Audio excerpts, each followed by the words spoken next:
Welcome to the High Achievers Podcast, where we host extraordinary individuals who are disrupting and transforming the way we do business and the way we lead ourselves and others. Now, our today's guest is an absolute expert in several fields, such as real estate, sales negotiation, and auction strategy, just to name a few. Now, in fact, he is so good at auctioning that he has completed over 10,000 auctions and negotiated over $1 billion in sales. His grit and determination had him spend 10 years in New Zealand's army. And when he decided to change his direction, he approached business and sales with the same insane levels of commitment, which saw him build 4 companies that are seeing worldwide success and recognition. Please help me welcome an extraordinary individual, Wayne Maguire. Wayne, welcome. Good morning, Andreja. How are you? I'm very good, thank you. And yourself? I'm good. I'm fantastic. Thank you very much. Great. Now, Wayne, I bet that our listeners are just as excited as I am to have a sneak peek into your brain today and kind of see how you operate on a day-to-day basis. Now, Sure. The very first question that I'm dying to ask is, what are you obsessed with? I think it's a good question. I think my obsession would be maybe threefold. So discipline, results, and winning. And on the winning side, and I know this, the reason I want to win is I have a great fear of losing. So I don't want to be at the losing end. I want to be at the winning end. I don't want to be in the middle because I could slide backwards. So it's all about winning, which is results. And for me, it is about a lot of hard discipline, which is, as you said, that's very much the army, which I loved. And it's very much business, which I love. Beautiful. And so I would love us to hear a bit about your background. I mean, you have a very interesting journey, right? Army, Yeah. And then transitioning from army to real estate. Tell us, how did that go about? The army, I 10 years in the New Zealand Army, serving in New Zealand and overseas around the world. Loved every moment of it. Didn't love the pay. We didn't get paid much. So flying back into New Zealand, sometimes I realized that wasn't a good gig. And because it was going so well, I again had the fear that that is a particular world, and maybe in the civilian world, maybe I wouldn't make it there. So I had to challenge myself, and at the same time, I wanted to earn more. I realized that economically I had to make a change. So the transition was all about a challenge. And it was a hard challenge because I was a guy in camouflage gear with boots, running around the world with a rifle. And then it had to be, I had a vision in my mind that I was a guy in what is for us Queen Street, the main street down Auckland City. And I had a vision that made no sense of myself walking very confidently in a suit, and that being who I was. And at that stage, I'd never owned a suit. And as I said, I was in camouflage gear. So, but that was the vision, and I thought I'd have a crack and push myself and see if I was doing well in that world, if I could do well in this world. That was it. Listening to you, I'm hearing that you're a man who makes a decision and then goes for it, right? And I want to bet that, so today is all about achievement, it's all about winning, but it's also about mindset and attitude, right? Towards these huge transitions and challenges. So I guess what I'm interested in next is hearing, how did you approach that? Because like you said, it would have been challenging. And when you started the 4 companies that you own today, and maybe you can tell us a little bit about what those 4 companies are and what you do, right? But also, how do you tackle challenging times, and what mindset do you adopt to those? I think the mindset is you have to win, no matter what. And you're so right. You just picked that up. Right or wrong, if I make a decision, we're going to go with it. There's no, we just can't question it. We have to run with it. We will make it work. It won't fail. Along the way, we will double check, that we're still heading in the right route, so we might have to adjust slightly. But man, we'll make it work. And I've got little tolerance for anybody who goes, oh, it's not going to work. It's like, it will work. We must do it. So that pushes through. Now, I don't know if that's the easiest or the smartest way, but it just happens to be the way I've tackled most things. With those businesses, we've got a residential sales business in New Zealand. We've got 5 offices, great people in there, fantastic results, market leader in all our markets. All our numbers are elite level. We're extremely proud of that. We've got a property management business. I've got a partner in that business. He's a great guy. We have a lot of fun. We're growing that company. I've got an interest in a small finance wing aspect, basically, loans. It's not that we're a bank, but we work with the banks. A beautiful partner in that. Very proud of the partner there. We've been together 2 years. She's the number one new sales broker for that business nationwide. That happened last week. So extremely proud of Tenzin. Fantastic. Yeah. I'm wrapped with that. I'm still buzzing. And then we've got an insurance business. And I think these are service businesses that come together and support sort of that community that I'm dealing with. So we can look after their residential sales. I can look after property management for them. We can get them finance for whatever they're trying to achieve. And then as a collective for a group, we're looking after life and trauma. That's the insurance we get into. So all of the businesses are the same. We're looking for results. We're pretty driven as we go forward. And I have that fear of losing, so I want to win. So when Tenzin was number one, I went, okay, we've won. That's the metric that we've won. It's good fun. It's long hours, lots of work, but it works. Right, and I can see the passion in that huge smile on your face. So it looks like you are having fun. And so, knowing you, and I know your company, right, is the market leader. You're based in Auckland. And so I just wonder, I hear that you've won some worldwide recognition in this last year with one of your branches. And I would just love to hear from you as a business owner.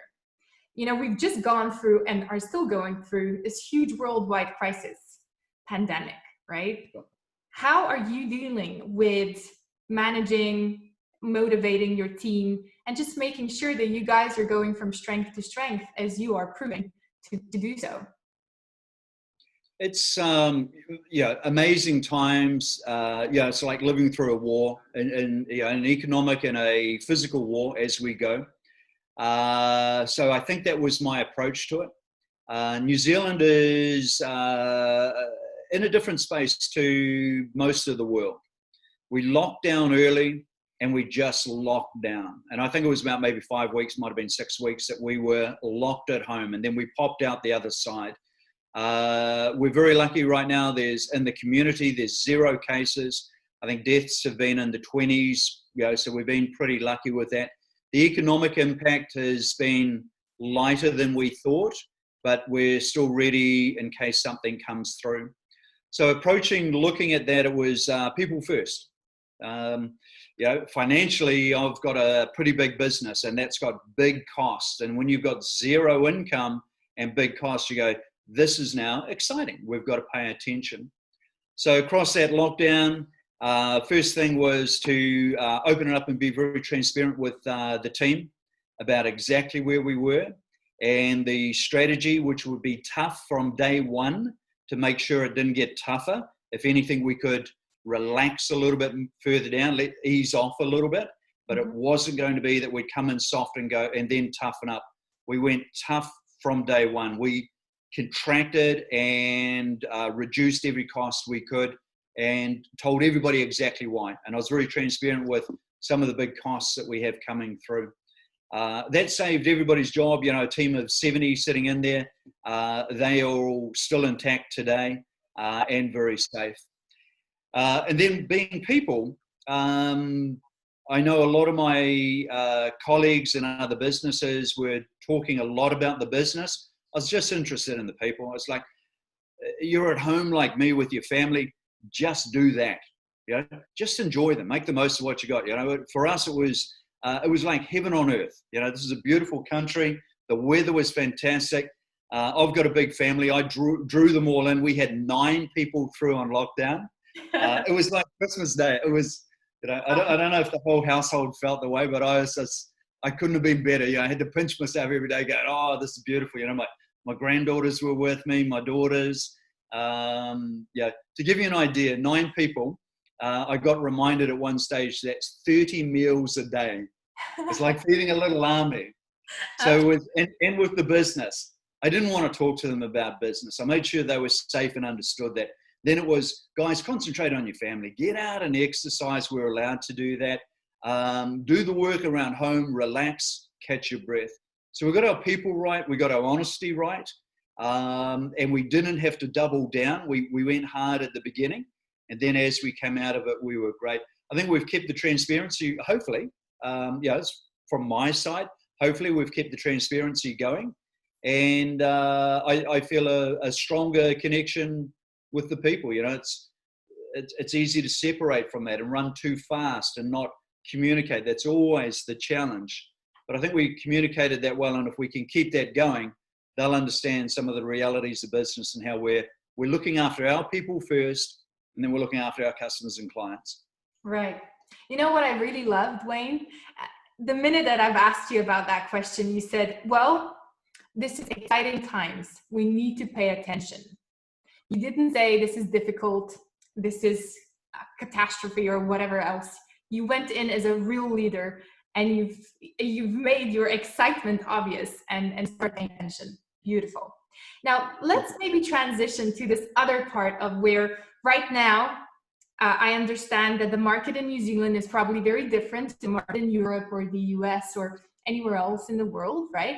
However, what would you say? I mean, we probably have a lot of listeners who are very keen to get on the ladder. First-time buyers, right? And there's, there's a little bit of uncertainty in the air with everything going on. And as an expert, I would wonder, what would be your hot tip for any new buyers looking to get on that ladder in the next few months? Well, it's interesting because you are now going across the whole world. The first thing as a buyer is work out what's happening in the market. You'll have normally real estate talks about 2 markets: a seller's market or a buyer's market. In a buyer's market, there's lots of listings and lots of choice and less competition. So as a buyer, when you see that market, you've actually got to move pretty quick. In New Zealand right now, we're actually in a market that most people don't realize or talk about. It's a balanced market. So we've still got good, strong competition, but vendors or sellers and buyers are even on where they see value. So a lot of transactions are happening quite quickly. So as a buyer there, you've got to move quite quickly and not miss the opportunity. As a seller, you do it also. And sometimes it's a seller's market where there's lots and lots of buyers and not many sellers. So first thing as a buyer, try and identify which market you're sitting in, and that may well affect your strategy in your local market. Second one I'd say to every buyer I meet, and this is normally where they come unstuck, is make sure you're ready to buy. It's nuts. It sounds obvious, but make sure you're ready to buy. And a simple question for yourself would be, if I saw the perfect house or the perfect property for me today, could I buy it? And if you went, well, hold on, I've still got to sort finance. I don't know about the building integrity. I've got to get an inspection. Or I don't know about the legals. I don't understand the contract. Or I haven't got a lawyer or a solicitor lined up. Just go and sort that first. Now, once that's sorted and you're really confident with that, you'll be ready to find the right property. But quite often somebody finds the right property and they're not quick enough to secure it. Does that make sense? It does, absolutely.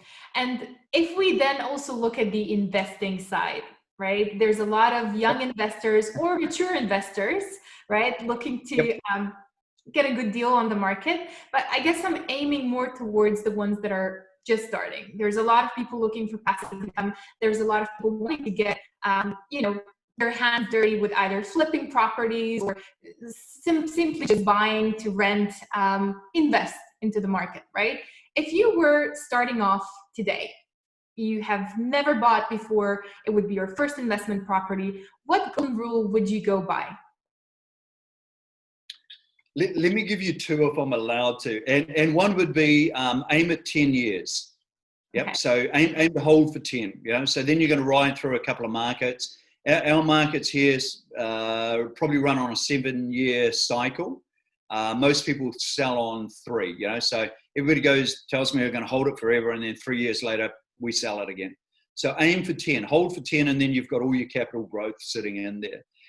That's one aspect. So it's going to be a longer term view than flipping. I'm not a fan on flipping. We don't have a New Zealand market that works on flipping. You're going to make far more on 10. Next thing I'd say to the investor buyer is it's numerical. It's just a numbers game. Like if you're going to have a look at the property, I'm going, why? And if you go in and go, look, I don't like the color of the kitchen or the carpet, I go, seriously, you're not an investor. This is about, do the numbers stack up? Very clinical. You're not moving into it for yourself. It's not something you have to love. It's got to be a return sitting on it. You've got to calculate from that basis. Sure enough, you're going to have to make sure that the maintenance is low enough that you're not, your outgoings are okay. But it's not, you shouldn't walk through and go, yeah, I like it. You should walk through and go, it ticks my checklist. This is in, I'm going to make an offer. Fantastic. Now, I would also love to touch on auctions because I know you're an expert. You train your teams on auctions. And I wonder, and I'm aware that right now in the last 12 months, you guys are hitting some sort of a record average of, you've mentioned 91%, whereas the national average is what, 60 something, 63%, right? Yeah. Tell us more about what is it that you're doing differently? It's the same as the army. We train and train and train and train. So, and that's it. So, anything I've done when I started real estate, got out, when I was in the army, I studied everything. So if it was a tool we had, I understood everything we could do with that tool. Understood everything. I knew it inside out. I could open and close it in the dark with my eyes shut. I knew it. When I came into real estate, most people are very superficial. So I drilled down so I could understand everything. And when I was told something and didn't seem right, I'd drill down and go, they're completely wrong. They've been thinking that for 20 years and they're nuts, it's wrong. So again, in auctions, I went through and did the same, drilled down. So when I was a salesperson, I sold 100% of my auctions in my career. Coming into my team, it is train and train and train. And they're beautiful people. They've got a lot of patience with me. Most of my people have done the auction course, our in-house one, 4 or 5 times, and it's 10 hours long. And we're in an industry that doesn't have an auction course, doesn't teach anybody. They say, just go and help yourself. So my guys have got 40 to 50 hours of solid, in-depth training running through. The industry average, they sell about 60%. It's literally a flip of a coin whether you're going to sell or not. We're 91%. I didn't know we could get that high. Like I thought you'd tap out in the mid 80s. 91, I'm just like, wow. It's just, and now my guys, we're trying to work out, can we close down the last 9%? That's now the challenge. So it is analyzing it and taking it back to a pure structure and then adding discipline and saying, guys, it's going to be very boring running it, but if you're repetitive, I promise you, I've analyzed this and this will work. 9 times or 99 times out of 100, repeat this. This is what will happen next. And therefore our clients, now they go into it knowing we should sell. And our salespeople can list a house with confidence going, look, 91% chance of selling. It's going to be very hard not to sell. So, so we're very proud of that. I bet you are. Now, I'm hearing striving for excellence all the time, right? That's the attitude. That's the approach you guys have. Now, what would you say in your mind, Wayne, what makes an excellent sales negotiator? Somebody who has studied the art, it is an art. Somebody who has the confidence to adopt new practices. And then if I think about, or here's an example, I'll give you an example. 10,000 auctions. Probably in the last 9,500, I've never visited a property. So I can sell a property, absolutely confident. I will sell it, and I'll sell it for more than anybody else could. Even if you gave the same buyer to another auctioneer, I reckon I'll get more. And I don't even see the property. So it's nothing about the product. I don't need to see what I'm selling. I don't need to use product benefits. It's the psychology and the steps of a negotiation carries me through every single time. The distraction is the product of what you're selling. Does that make sense? It does. And I wonder, where did you learn that? Is there, like, if we swapped phones for a day, Yeah, sure. right? What would be some podcasts or, some news articles or magazines or books that I would find on your phone that would help me learn what you know about sales negotiation? Look, I'll be 100% honest. It's not going to be on my phone. You're just going to get Spotify with the playlists and the kids' playlists on there, and you're going to get lots of clips of Muhammad Ali in the ring bouncing around. I need to get smarter at doing this. I need to be more disciplined when I'm in the car. But for me, it was old school. I got every single book I could lay my hands on. I'd look for a pattern, what's coming through. I'd look for the evolution of material. If we started with, say, Fisher and Urey getting to yes, and now I get to where I am today with, you've got Chris Voss and you've got guys I love like Herb Cohen. And we're saying, okay, this thing's moving as it comes through. It's working that out. Robert Cialdini, beautiful. That, like heaven on earth. That guy is just amazing. I pull out what he tells me, and then I practice and refine it. And I go, wow, it does work. This stuff that they're telling me works in New Zealand 99 times out of 100 with these buyers, and I just now repeat it. So it's more doing that. Also, as I came out of the army, I went and did every single negotiation paper I could do at anybody in Auckland or New Zealand who was teaching negotiation, thinking that's something I had no skills in. I had no skills in negotiating and no skills in business. So I had to learn those in quick time. Yeah. So probably more old fashioned. If we swap phones, I've got some really cool music on it. You're going to enjoy that. I bet I would. Now, I also know that you are just a sports enthusiast, right? I know that that's just something that's hugely a part of your life. And often that level of high achievement as you do every single day, let's look into your everyday habits. Let's have a look at what is your morning routine? What do you do your body with? How do you keep that peak state and that energy that's required to be achieving the results at the level that you're achieving them? Okay, discipline. It's discipline. As an example, I start each day with the gym. I used to do pretty early starts, sort of, but I've got a reason now for not doing that, which is sleep. I think sleep's the biggest challenge. If you push through and you're lacking sleep, I can see that taking the edge off my performance. So it's counterproductive. So now I'm a 7 o'clock start in the gym, and it's 1 hour hard. So I must work harder than anybody else. I must push myself more. I must be better with my processes. I must be better with my skills. And I must come out of there with my mindset, which is I've got a stronger goal than the guy next to me. If they're goofing off and they don't look like they're pushing 100%, doesn't affect me. I've got to push 100%. So every morning I blast it out, real solid. And that's a boxing gym for me. I love that. Got it. After that is fuel, is food. So I'm extremely boring with my food. There's two things, this is crazy, two things I don't get excited about. Houses, which is nuts, I'm in the real estate industry. A house is a house. It just looks like a car to me. You're going to be there for a little bit of time, then you'll be in the next one. It's who's in the house is important. It's your family. No matter what house you're in, you should be able to enjoy yourself. And they've all got kitchens and bedrooms, they're all the same. And then food. I don't get a thrill out of, the presentation of the food or, the fine restaurants and that. It's just the people you're hanging with, that's to me. So food to me is purely fuel. And I learned from the army, it doesn't matter if it's hot or cold, just eat it, it's the same fuel.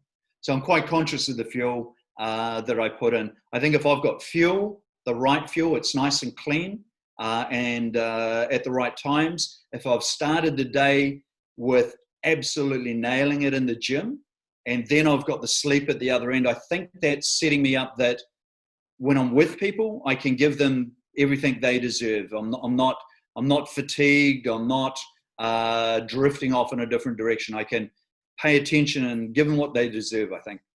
So can you give us one or two foods that you would just never put into your body? Oh. I'll give you a couple that I did do over COVID, because I've got my granddaughters with me. So, and they're beautiful, and I just have so much fun.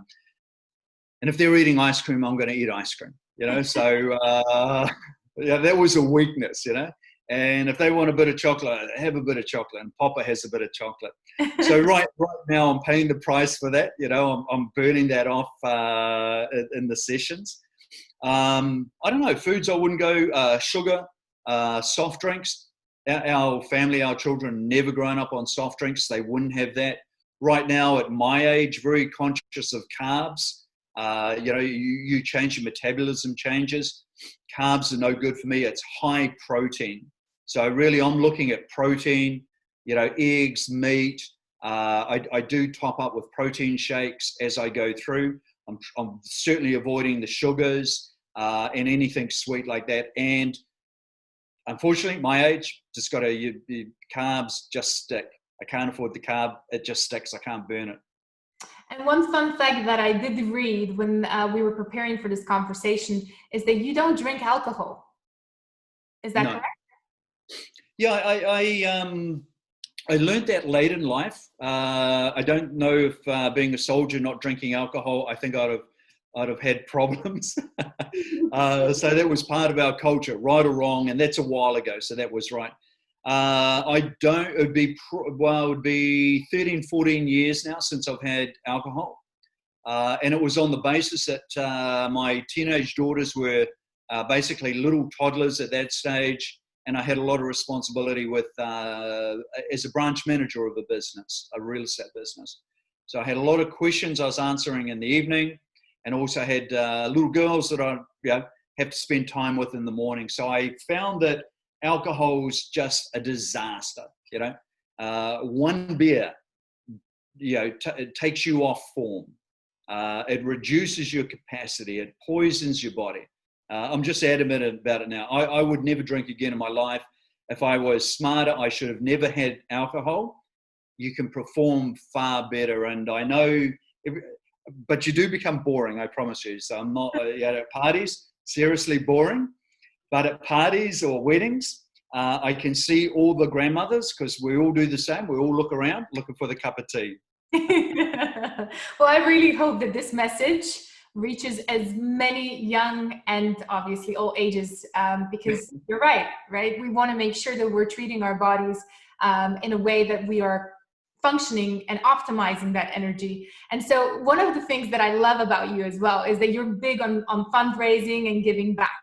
And I just really want to touch on one thing that you do every single year, and you've done it last year as well, is you run up the Sky Tower in Auckland, and you did that just recently with full gear and you ran up with the fireman gear, if I'm correct, with the rest of the firemen brigade, and you've raised a whole bunch of money for a good cause. Now, I wonder, knowing that the Sky Tower has about, exactly 1,103 steps. Did I got that right? Yep. Tell us, how did you find that experience? How was it?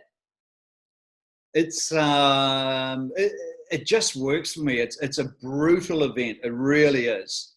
The first year I did it, when you come out the top, you've got the same symptoms as bronchitis, because you've drawn in air so much, that you've ripped up the inside of your throat. So you actually need literally cough medicine for the next week. And again, it's a challenge. You're on a time. So it's, when you hit, and I can do it in sub 10, it's literally 51 flights, 51 stories, about 1,100 steps. And as you charge through it, the first 10 you fly through. And then as you hit 20, it's brutal. It's like hitting a wall. Lactic acid in your legs hits capacity. You've got to be very comfortable and know that's coming, and then control your mind and go, this is exactly what I'm expecting. The lactic should be there. Good sign. It's just a warmth. Keep going. Your lungs are screaming. And then after that, it's a mindset to keep pushing through. Then you hit about 45 flights, and you're running down to the end. That's when you should push yourself a bit harder. Fundraising is the biggest part of it. And again, is that challenge. I think now for maybe I've been doing it maybe 10 years, 7, 8, 10 years, something like that. I've always been in the top 3, and I aim to be the number 1 in New Zealand for fundraising for them as an individual. And then last year they invited me to do it in Squad 31. So I think they had that, and that's a corporate run normally in sports gear basically, yeah. And you'll blast through that in 10 minutes.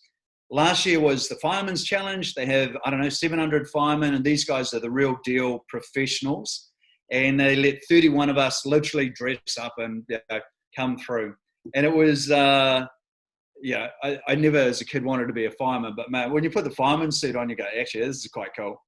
And they gave you, the real helmet, and you keep the helmet, and you've got a tank of oxygen on the back. You don't get to wear the face mask because you're not certified.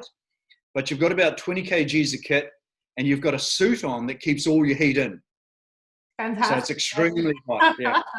So the only way to describe it is simply it is a brutal experience. And last year I belted through that with the 20 kgs on and all the kit, and it was just over 12 minutes.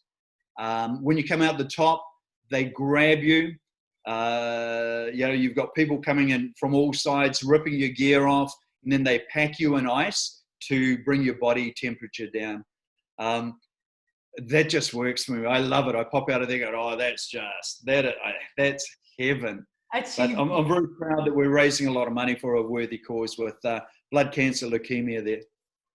Beautiful. Well, as we said, it's all about excellence and winning for you. So one thing that I would love to hear as well is mentoring and coaching. I know that with your mindset, with your attitude, with your winning drive, how do you go about mentoring and coaching in your life? And what are your thoughts on that? How do you interact with your team and your people?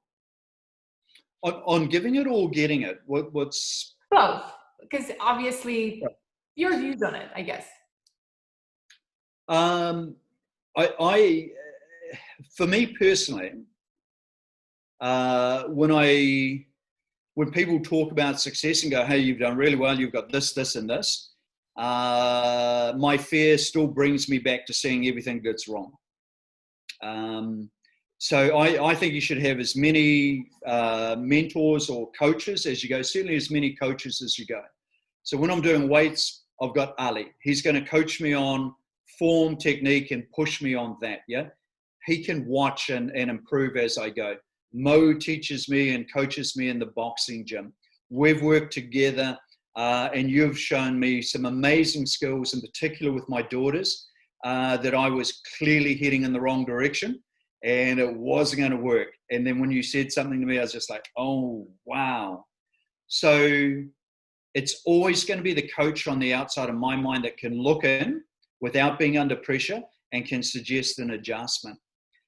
To me, the line between a coach and a mentor blurs. I'm not probably correct on that. But also in business, I've got coaches in my business. And right now I've got 2, and they coach me from different sides. One is from the real estate industry, one isn't. The one who isn't asks me all these difficult questions. The one who is gives me the insights on what people have done before me. But they look in and they challenge me as I go. So I think you get as many coaches as you can afford. Run with it. And then along the way, some of those will become mentors. And now when I turn around with my guys, really what I'm trying to do with most people is give them self-confidence. I think that's the biggest challenge. We know all our faults. I know all the weaknesses. I know everything I've done wrong. I know exactly where I came from. I know why I shouldn't be here now. So I've got to control that. Everybody, I think, is going to be in the same boat. They're going to look at someone else and go, oh, they've got it easy. Well, not easy. They've done really well, but I can't. So really what I want to give my guys is confidence. The skills are the skills. It's easy. That's just training. But just on that coaching, I just want to say to people like, one of my guys yesterday, I say, mate, here's the gig. I like you. I really do, and that's why we're working together. And that's why you're going to do so well. People just go, I like you, and then they'll want to work with you and it will come together. Now, if I can give them that, the rest of it is a lot easier as we go. So for it coming in, I need lots of it. I'm not naturally good at these things. I need to work extremely hard. And then for giving it to my guys, I want to give them that confidence. I want them to know how nice they are and how good they are, and to take the most out of that. You were saying, as you go through life, obviously we all hit challenges, we all hit low points.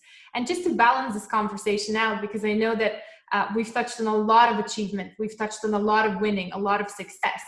But with that winning mindset comes moments when you need to overstep or really just get over a certain point of yourself to be able to pick yourself back up, right? So Sure. If there was one advice that you would give to your younger self, what would that be? There'd probably be two, and it's only recently, and it's to me it's the Rocky Balboa movie, where he goes, life's going to hit you harder than anything else. It's going to hit you and it's going to knock you down, and it's going to keep knocking you down. But however hard that is, you've got to be harder and get up and keep going. So that to me has been the answer. Good army discipline. Good army discipline. If we're in the desert, if we're in the jungle, if we're in the snow and it gets tough going, there's not an option to sit down and take it easy. Or turn around and go home. It just doesn't work. You have to get up and go forward, and that's it. So whenever I've just had so many challenges, as many as anybody, and it has just been, you've got no choice, sunshine. You can't go backwards. So just suck it up, toughen up, put on your strong face, and get going. When I was this morning, we're doing. We belled out 45 minutes of solid bag work and pad work, and we're boxing away. And we've done 15 minutes of pure fitness, fast work. And then with 15 to go, Mo goes, now we're going to do abs. Oh boy, okay. So now we load in 3 ab exercises, and one's a Swiss ball plank on the Swiss ball, and it's a minute hold. So in there, that's now starting to get difficult, as you're approaching 55 minutes of intensity. So all I keep telling myself in my mind is, I just repeat one mantra, which is strong, strong, strong, strong. Yep. And that gets you through holding the 1 minute. Because when you come off the 1 minute, within 2 seconds, you're okay. So it was in your mind. How embarrassing would that be if you gave up? So, but you just remind yourself, strong. Yeah. So that would be, I don't know if that answers it, but that's how it works in here. Yeah, awesome. Love hearing that. One final question that I do have for you, Wayne, is legacy. Yeah. If you could leave anything to this planet Earth, what legacy would you leave? I think it'll be my children. That's the most important thing.